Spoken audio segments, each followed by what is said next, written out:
ጤና ይስጥልን። የተለያዩ የገንዘብ የምጣኔ ሀብት የመዋለ ንዋይ የንግድና የተለያዩ የሥራ መረጃዎችን የምናቀርብበት ሰዓታችን ላይ ነው የምትገኙት። እስከ መጨረሻው በመከታተል ከዚሁ ከምናስተላልፈው መረጃ ተጠቃሚ እንድትሆኑ እንጋብዛችኋለን።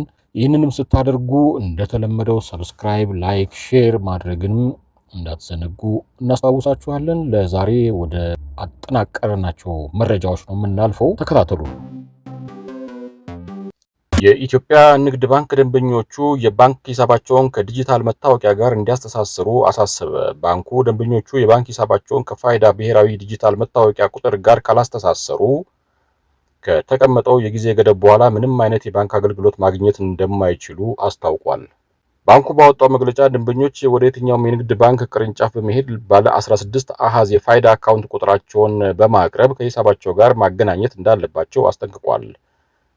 ባንኩ በአዲስ አበባ፣ ሐረሪና ድሬዳዋ ደንበኞቹ እስከ ጥር 1 ቀን 2018 በማስተሳሰር እንደሚችሉ ገልጾ ከጥር 2 ቀን 2018 ዓ.ም ጀምሮ ግን ግዴታ እንደሚሆን አስታውቋል።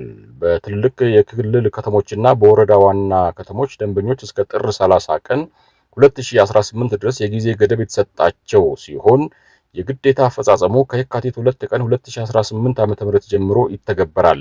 ይህ አዲስ አሰራር የኢትዮጵያ ብሔራዊ ባንክ ዳር 25 ቀን 2018 ዓ.ም ለሁሉም የፋይናንስ ተቋማት ካስተላለፈው መመሪያ ጋር የተያያዘ ሲሆን መመሪያው ሁሉም ባንኮች፣ የማይክሮ ፋይናንስ ተቋማትና የኢንሹራንስ ኩባንያዎች የደንበኞቻቸው መረጃ ቬሪፋይዳ የዲጂታል መታወቂያ ዳታቤዝ ጋር እንዲያናብቡ የሚያዝ ነው።